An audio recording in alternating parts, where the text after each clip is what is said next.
Shalom, salam sehat. Apa kabar sobat semuanya? Semoga sehat-sehat ya.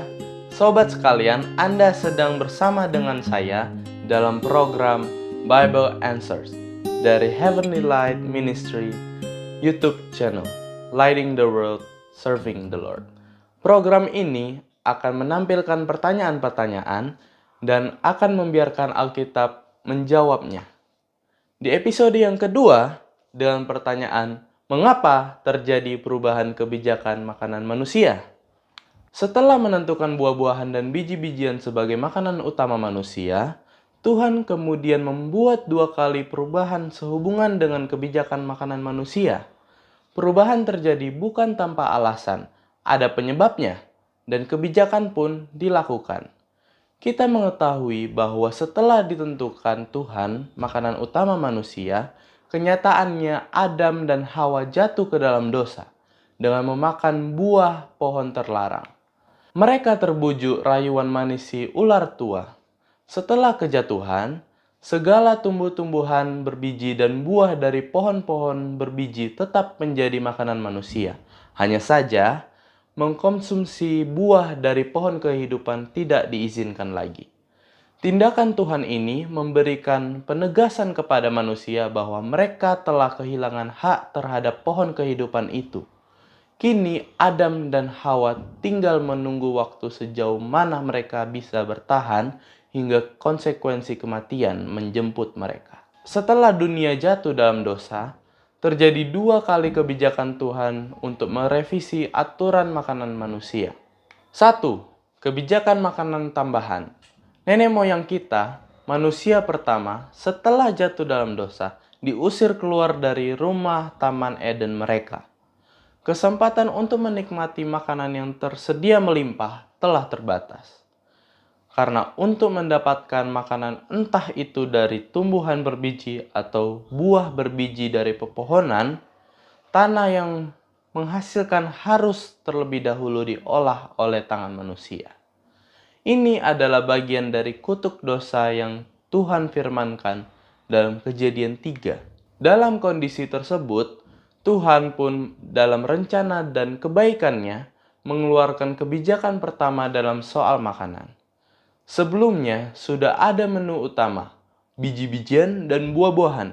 Kini ada menu lain yang ditambahkan. Ayat berikut ini adalah apa yang Tuhan sampaikan kepada Adam dan Hawa.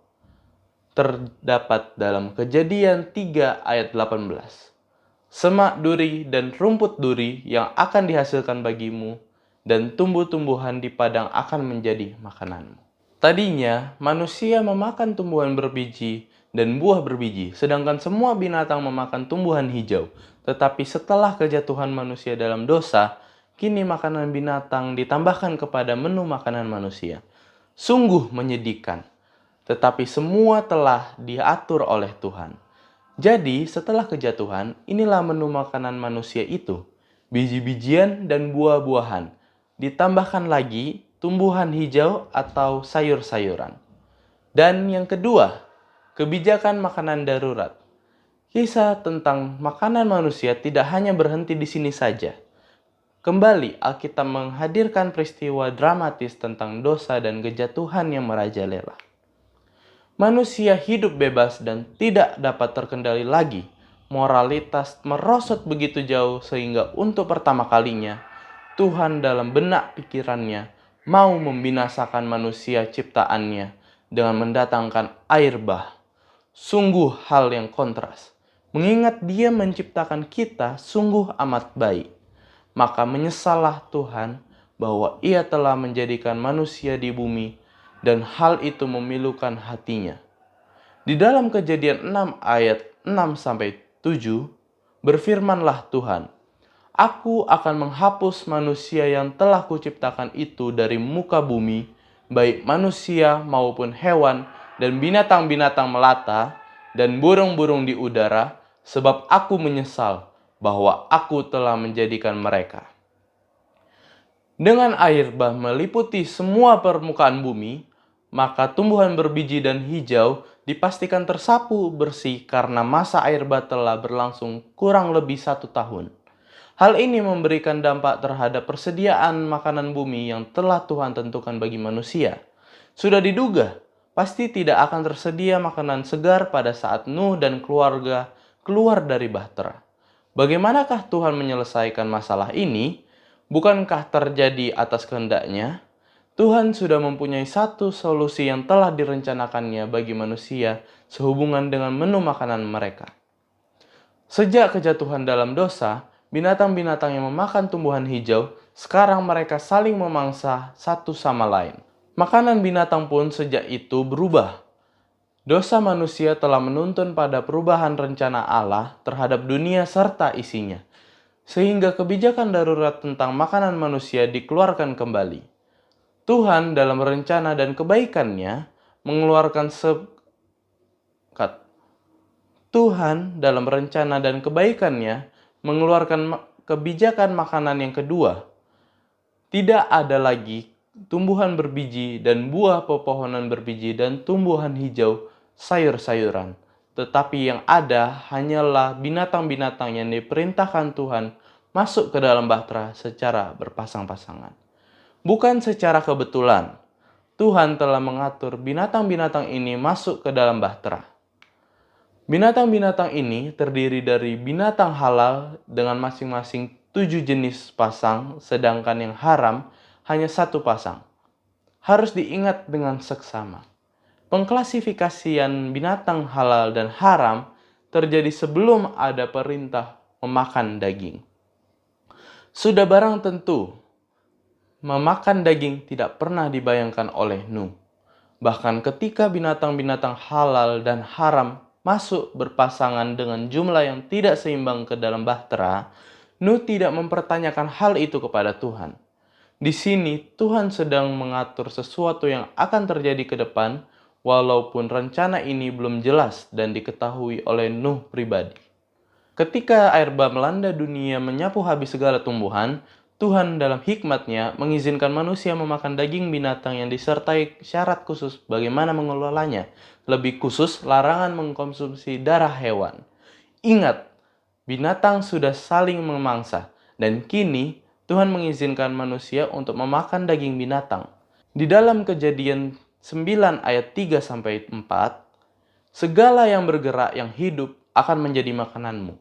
Aku telah memberikan semuanya itu kepadamu, seperti juga tumbuh-tumbuhan hijau, hanya daging yang masih ada nyawanya, yakni darahnya, janganlah kamu makan.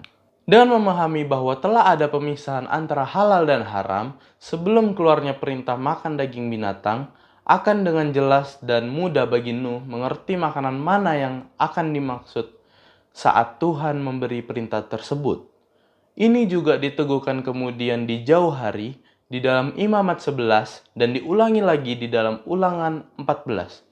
Sangat jelas, walaupun Tuhan telah mengizinkan makan daging binatang, tetapi kita harus tetap mengikuti konteks keteraturan sesuai kehendaknya.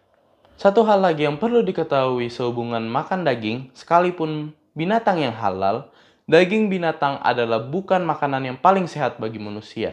Karena ini bukanlah rancangan utama Tuhan, hanyalah makanan tambahan darurat atas ketidaktersediaan makanan setelah air bah.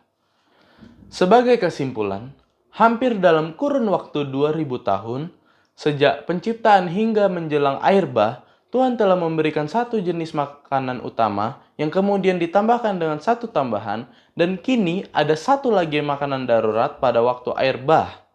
Perubahan kebijakan Tuhan ini dibagi atas kelas yang berbeda sesuai konsekuensi peristiwa yang telah terjadi. Menyimpulkan Kejadian 1, 3, dan 9, maka ada 3 kelas makanan manusia.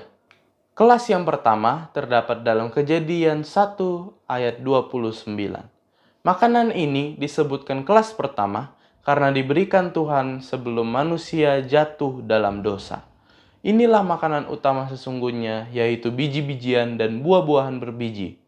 Kelas kedua terdapat dalam Kejadian 3 ayat 18. Makanan tambahan. Pendamping makanan utama awalnya diperuntukkan bagi binatang sebelum kejatuhan dalam dosa.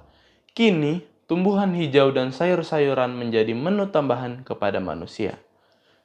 Kelas ketiga terdapat dalam Kejadian 9 ayat 3.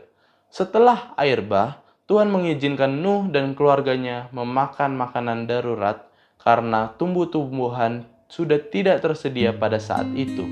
Itulah awal sejarah manusia memulai makan daging. Demikianlah Bible Answers episode kali ini. Tuhan Yesus memberkati sobat sekalian.